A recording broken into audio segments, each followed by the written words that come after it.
vidéo pour que la parole qu'on lit la fasse du bien à quelqu'un. Voilà, donc quand je fais les lectures, j'enlève les commentaires. Voilà.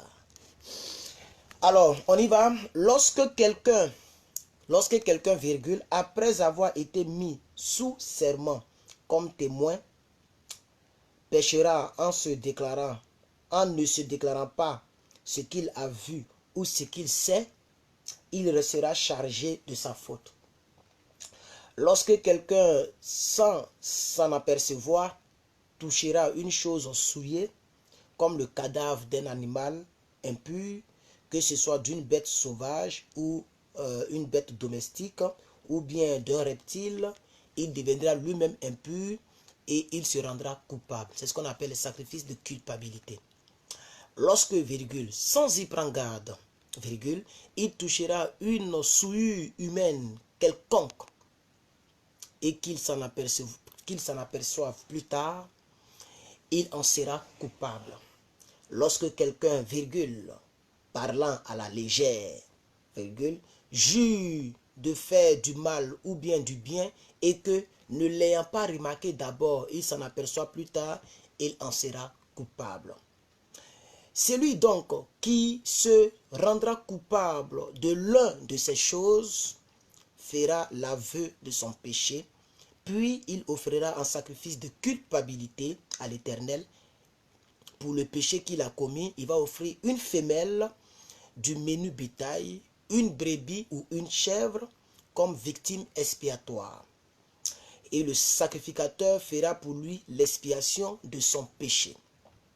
S'il n'a pas de quoi se procurer une brebis ou une chèvre, il offrira un sacrifice de culpabilité à l'Éternel pour son péché, 2 tourterelles ou 2 jeunes pigeons, l'un comme victime expiatoire et l'autre comme holocauste.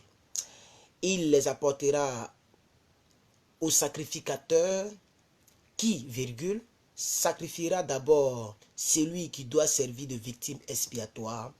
Le sacrificateur lui offrira la tête avec l'ongle près de la nuque sans la réparer plutôt. Verset 9.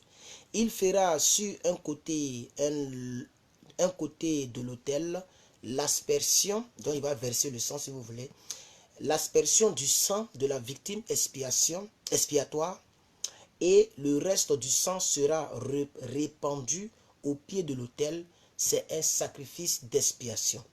Il fera de l'autre oiseau un holocauste, virgule, d'après les règles établies. C'est ainsi que le sacrificateur fera pour cet homme l'expiation du péché qu'il a commis et il lui sera pardonné. Nous sommes au verset 11, peuple de Dieu. S'il n'a pas de quoi à se procurer 2 tourterelles ou 2 jeunes pigeons, il apportera en offrande pour son péché un 10e d'épha de fleurs de farine comme offrande d'expiation, et il ne fera point d'huile, il ne mettra point d'huile et il ne mettra pas d'huile dessus, et il n'y ajoutera point d'encens, car c'est une offrande d'expiation. Il apportera au sacrificateur, le sacrificateur en prendra une poignée comme souvenir et il la brûlera sur l'autel comme les offrandes consumées par le feu devant l'Éternel. C'est une offrande d'expiation. C'est ainsi que le sacrificateur fera pour cet homme l'expiation du péché qu'il a commis à l'égard de l'un de ces choses, et il lui sera pardonné. Ce qui restera de l'offrande sera pour le sacrificateur comme dans l'offrande un don. L'Éternel parla à Moïse et dit, nous sommes au verset 15 du chapitre 5 du livre de Lévitique. Lorsque quelqu'un commettra une infidélité et péchera involontairement à l'égard de ces choses consacrées à l'Éternel, il offrira un sacrifice de culpabilité à l'Éternel pour son péché, un bélier sans défaut, pris du taureau d'après ton estimation du cycle d'argent selon le cycle du sanctuaire.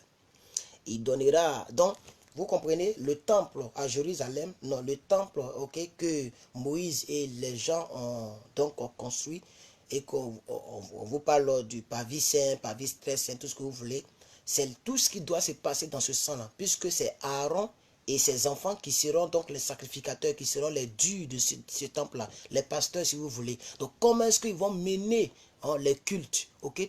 Qu'est-ce qui va se passer, ok? Lorsque quelqu'un aura péché, les sacrifices, c'est ça que nous lisons dans le livre de Lévitique. Mais le thème général de Lévitique, c'est la sainteté. C'est pourquoi vous voyez qu'on parle de sacrifice. Sacrifice. Si quelqu'un a fait ça, il doit sacrifier comme ça et il lui sera pardonné pour revenir aux saintetés primaires. Vous comprenez? C'est pourquoi le thème général de ce livre-là de Lévitique parle de la sainteté. Donc, il aura donc objet de sacrifice, sacrifice, sacrifice. Parce que d'aucuns penseront que mais où est la sainteté? Puisque le gars dit que ça parle de sainteté, mais on ne voit pas sainteté. En réalité, c'est la sainteté. Ok? Celui qui est saint, ce n'est pas celui qui ne pêche pas. Celui qui est saint, c'est celui qui sait revenir de son péché. Voilà. Donc là, c'était l'Ancien Testament, mais bien sûr, celui qui pêche, ce n'est pas quelqu'un qui va chercher un tourterelle ou bien un pigeon jeune. Il n'y a plus de pigeons, on ne voit pas pigeon comme ça. Mais c'est celui qui fléchira à genoux et qui demandera pardon. Désolé, j'ai encore été appelé, malgré que j'ai mis sur silence, mais les gens m'appellent. Voilà. Donc vous pouvez partager toujours. Donc je suis au verset 15, on va continuer. Alors, dans le verset 15 disait, je vais le reprendre, lorsque quelqu'un commettra une infidélité et péchera involontairement à l'égard de ces choses consacrées à l'Éternel, il offrira en sacrifice de culpabilité à l'Éternel, donc pour son péché, un bélier sans défaut, au prix du troupeau, d'après ton estimation, donc en cycle d'argent, selon le cycle du sanctuaire. Il donnera, en y ajoutant un cinquième, la valeur de la chose dont il a frustré le sanctuaire. Et il la rendra au sacrificateur. Et le sacrificateur fera pour lui l'expiation avec le bélier, offert en sacrifice de culpabilité, et il lui sera pardonné. Lorsque quelqu'un péchera en faisant, virgule, sans le savoir, virgule, contre l'un des commandements de l'Éternel, des choses qui ne doivent point se faire, il se rendra coupable et il sera chargé de son péché. Il présentera au sacrificateur un sacrifice de culpabilité, un bélier sans défaut, pris du troupeau d'après ton estimation, et le sacrificateur fera pour lui l'expiation de la faute qu'il a commise sans le savoir, et il lui sera pardonné. Donc ça veut dire qu'il y a des péchés que tu fais sans le savoir, et ça peut te condamner. Faisons attention. Verset 19. C'est un sacrifice de culpabilité. Cet homme s'était rendu coupable envers l'Éternel. Alors on va terminer ce chapitre-là en lisant donc les 5 derniers versets de ce chapitre, ou les 6 derniers versets de ce chapitre, du verset 20 au verset 26. Nous lisons le sacrifice de culpabilité et l'obligation à la restitution. Le sacrifice de culpabilité et l'obligation à la restitution. On y va. Lorsque l'Éternel parla à Moïse et dit, verset 21, lorsque quelqu'un péchera et commettra une infidélité envers l'Éternel, en un moment, en montant à son prochain au sujet d'un dépôt, d'un objet confié à sa garde, d'une chose volée ou d'une chose soustraite par fraude, en niant avoir trouvé une chose perdue ou en faisant un faux serment, donc une fausse déclaration, un faux témoignage si vous voulez, un faux serment, donc sur une chose quelconque de nature à constituer un péché. Lorsqu'il péchera ainsi et se rendra coupable, il restituera la chose qu'il a volée ou soustraite par fraude, la chose qui lui avait été confiée en dépôt, la chose perdue qu'il a donc dû retrouver, ou la chose quelconque sur laquelle il a fait un faux serment. Il la restituera en son entier et il va y ajouter donc un cinquième et la remettra donc à son propriétaire le jour même où il offrira son sacrifice de culpabilité. Il présentera au sacrificateur un sacrifice de culpabilité à l'Éternel pour son péché. Il va présenter donc quoi? Un bélier sans défaut, un bélier qui a été retiré, c'est pour ça qu'on dit prix. Ce n'est pas le prix comme combien ça coûte, non. Un qui a été pris du troupeau, ok, il faut le dire. Donc, pris du troupeau d'après ton estimation, et le sacrificateur fera pour lui l'expiation devant l'Éternel, et lui sera pardonné, quelle que soit la faute dont il se sera rendu coupable. Alors les frères et sœurs, nous partons avec le chapitre 6 qui n'est pas du tout long, 23 chapitres, c'est pas long, n'est-ce pas? On va lire ici, il s'agit encore de la loi des offrandes. Donc on a fini avec le lot des sacrifices, n'est-ce pas? Voilà, nous avons fini avec le lot des sacrifices. Nous partons avec le lot des lois, les différentes lois. Donc ici c'est la loi des offrandes. En réalité, il y a une petite différence entre les commandements, les préceptes, les lois et les ordonnances. Mais si je veux faire tout ce cours magistral, on va passer assez de temps. Sinon, les 10 commandements se trouvent dans Exode chapitre 20. Vous voyez, plus tard dans Deutéronome, je me souviens très bien, puisque j'ai l'habitude de lire ma Bible entièrement, dans Deutéronome, nous allons voir les commandements et les ordonnances. Voilà. C'est là que vous allez voir si. Voilà. Ça, c'est les ordonnances. Ici, nous avons fini avec la loi dans Exode. Nous avons fini avec les sacrifices dans Lévitique. Nous entamons maintenant les lois. Ok? Voilà, les lois. Ok? Excusez-moi, j'ai fait une erreur. Nous avons fini avec les commandements dans Exode.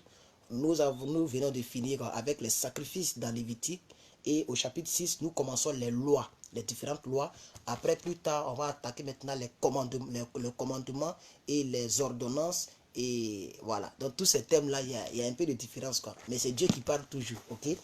Donc, dans le chapitre 6, le chapitre 7 et le chapitre 8, nous allons voir les lois de l'Éternel. Ici, c'est les lois des offrandes, les lois donc des offrandes que nous allons voir dans ces différents chapitres. Donc, loi des offrandes, la première loi va parler des holocaustes. Voilà, les holocaustes. L'Éternel parla à Moïse et dit: donne cet ordre à Aaron et à ses fils et dis-leur, 2 points. Voici la loi de l'Holocauste. L'Holocauste restera sur le foyer de l'autel toute la nuit jusqu'au matin.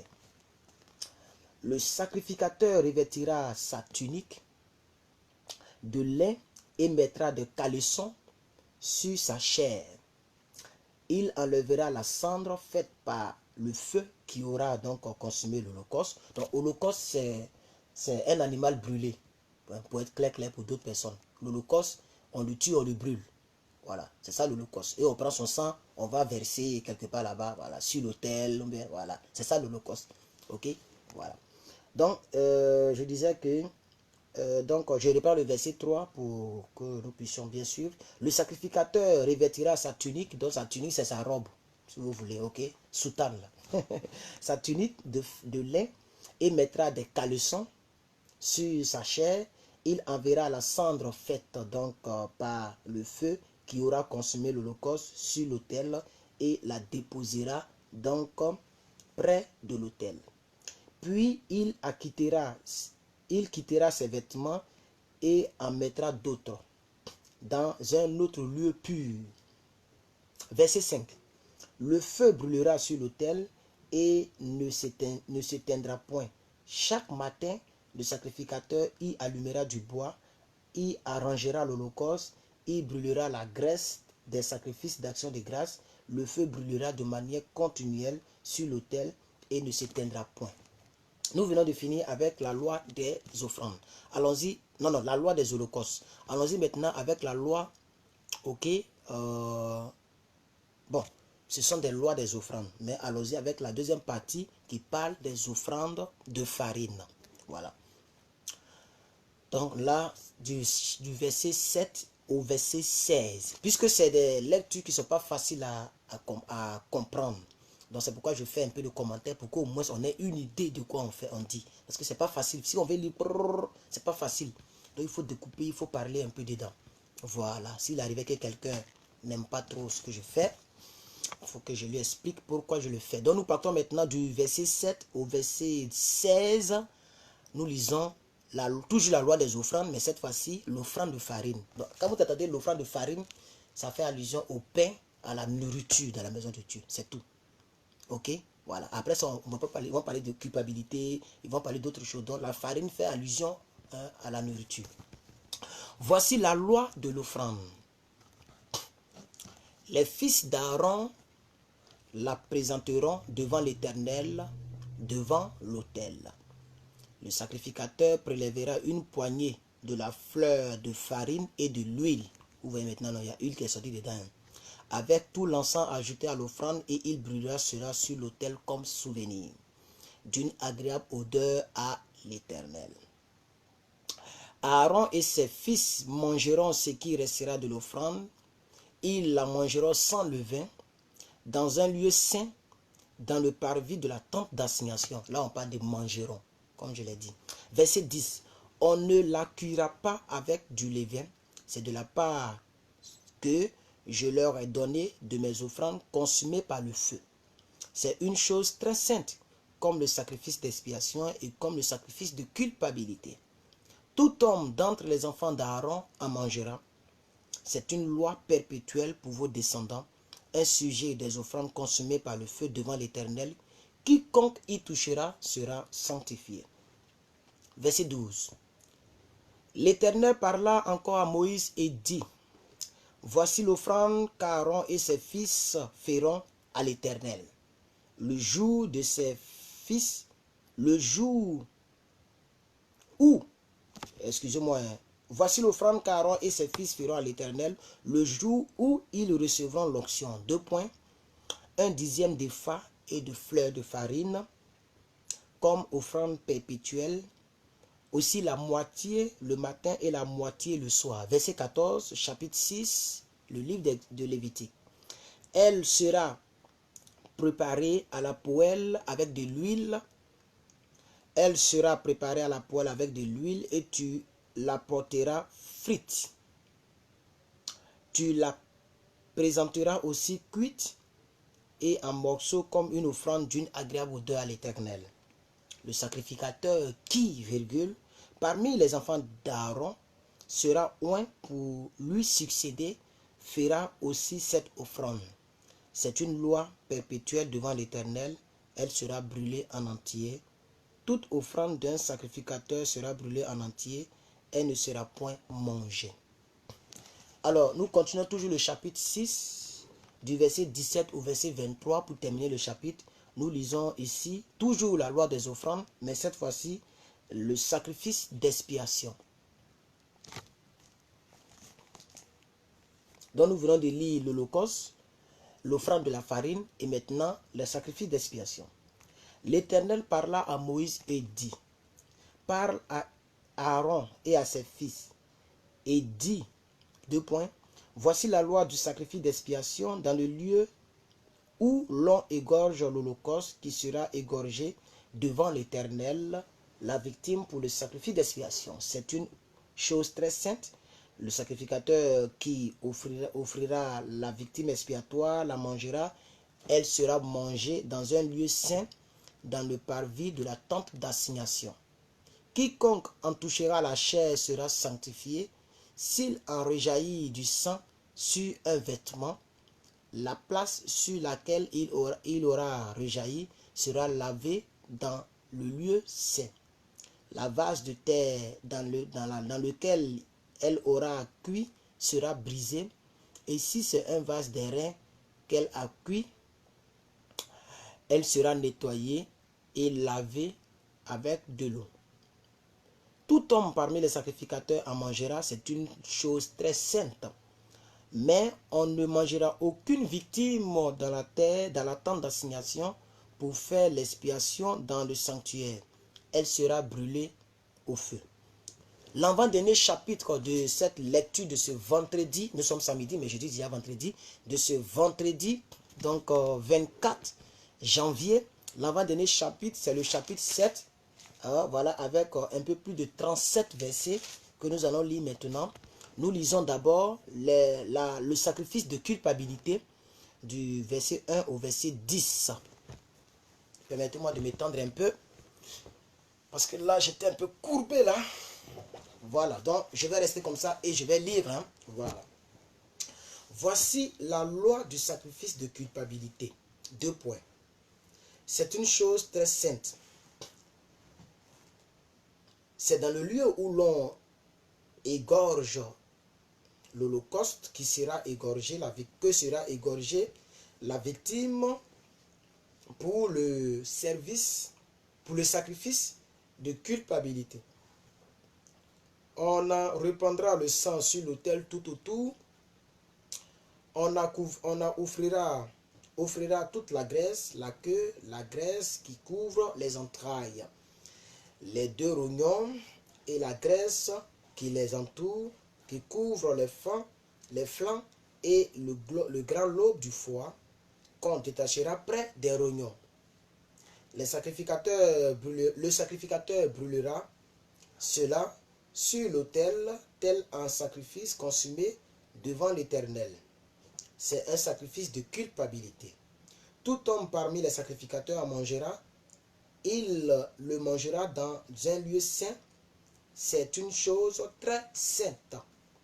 Il en est du sacrifice de culpabilité comme du sacrifice d'expiation.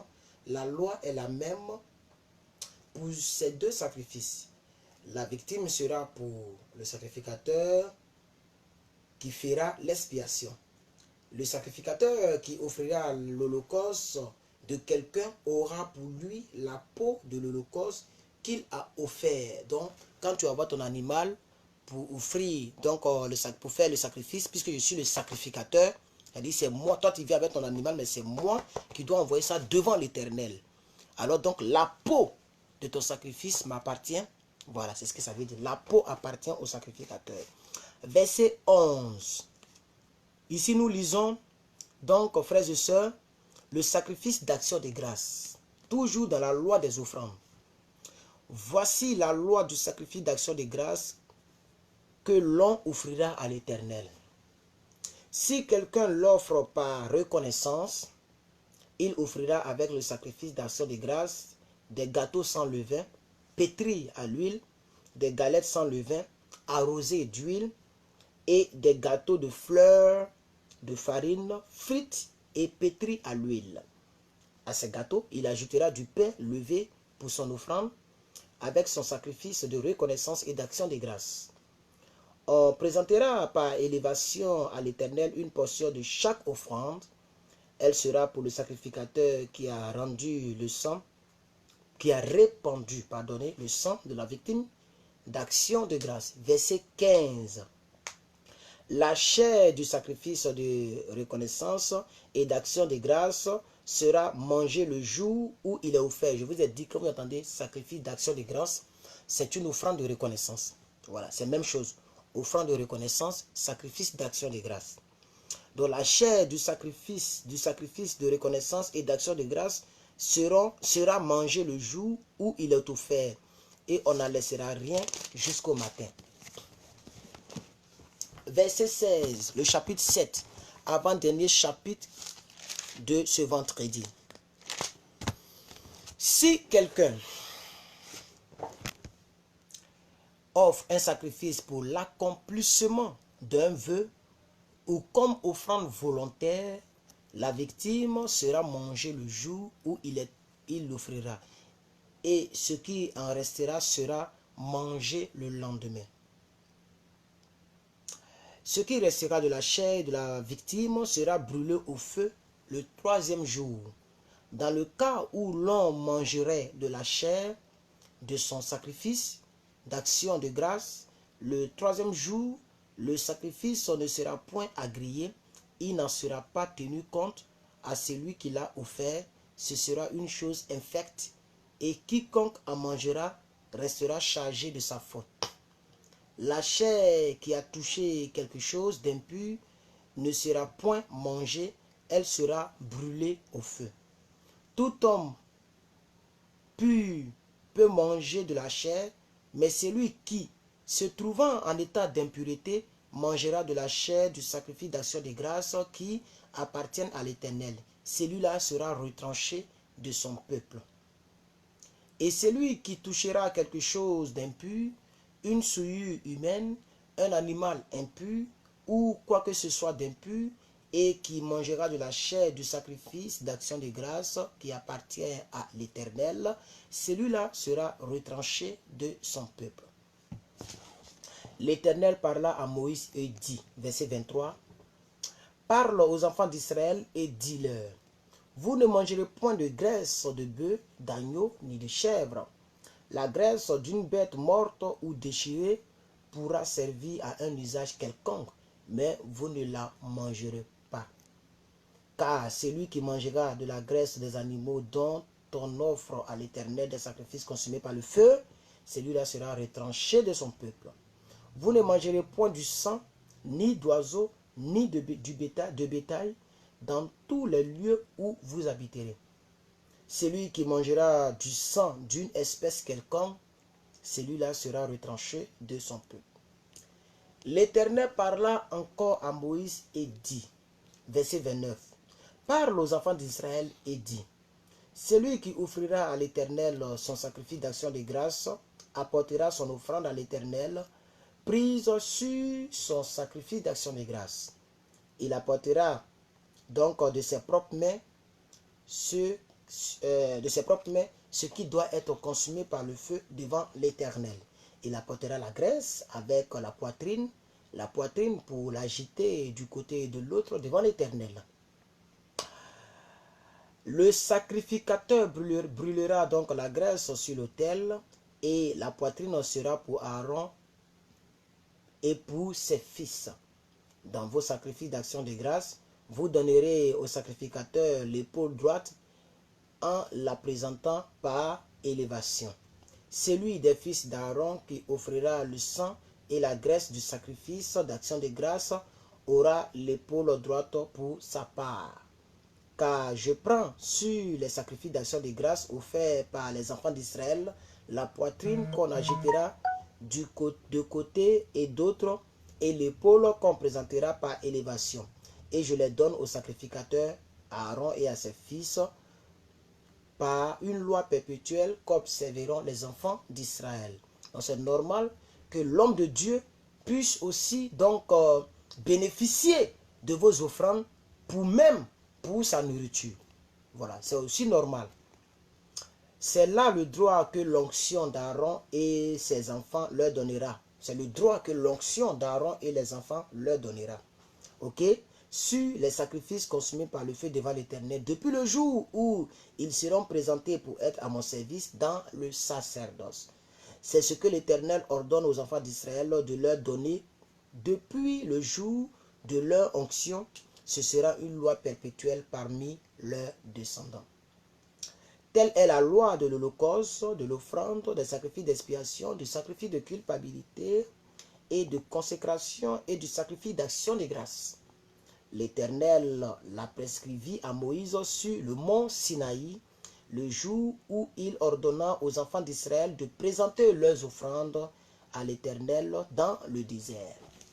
Voici ainsi terminé le chapitre 7, mais on n'a pas encore fini cette lecture. Nous finissons au chapitre 8, qui est composé à peu près de 36 versets que nous allons lire soigneusement. Mais ce chapitre-là est tellement découpé qu'il faut que je vous fasse un peu le point de ce découpage. Nous entamons d'ailleurs la troisième partie de ce livre directement, qui parle de la consécration même en tant que telle d'Aaron et de ses fils. Voilà. Nous avons d'abord la convocation d'Aaron et de ses fils et de toute l'assemblée. Nous avons la consécration, la purification, la consécration, les vêtements des souverains sacrificateurs. La consécration va concerner aussi l'onction du souverain sacrificateur. La même consécration va concerner aussi les vêtements des sacrificateurs. Et la même consécration va concerner aussi les sacrifices. Elle va concerner aussi l'aspersion du sang. Et puis on va terminer le chapitre avec aussi la présentation de l'offrande, l'onction des sacrificateurs, la nourriture des sacrificateurs, les sacrificateurs qui seront séparés et mis à part pour Dieu. Et on va continuer au chapitre 9, au chapitre 10, au chapitre 11 et au chapitre 12 dans une prochaine lecture. Les différentes consécrations, voilà. Les différentes consécrations. Alors nous lisons donc les consécrations d'Aaron et de ses enfants. L'Éternel parle à Moïse et dit, parle à Aaron et ses enfants avec lui, avec leurs vêtements, l'huile d'onction, le taureau expiatoire, les 2 béliers et la corbeille de pain sans levain. Il convoque toute l'assemblée à l'entrée de la tente d'assignation. Moïse fit ce que l'Éternel lui avait ordonné et l'assemblée se réunit à l'entrée de la tente d'assignation. Moïse dit à l'assemblée, « Voici ce que l'Éternel a ordonné. » Moïse fit approcher Aaron et ses enfants et les lava avec de l'eau. Il mit Aaron la tunique et le ceintre de la ceinture. Il le revêtit de la robe et plaça sur lui l'éphod, qu'il sera avec la ceinture de l'éphod dont il le revêtit. Il lui mit le pectoral et le joignit au pectoral, et joignit le pectoral, l'urim et le thummim. Il posa le tiare sur sa tête, et il plaça sur le devant de la tiare la lame d'or ou l'épée si vous voulez, et diadème sacré comme l'Éternel l'avait ordonné à Moïse. Là, c'est la consécration du souverain sacrificateur. Lisons encore. Moïse prit l'huile d'onction et le oignit, le sacrificateur et toutes les choses qui y étaient, et le sanctifia.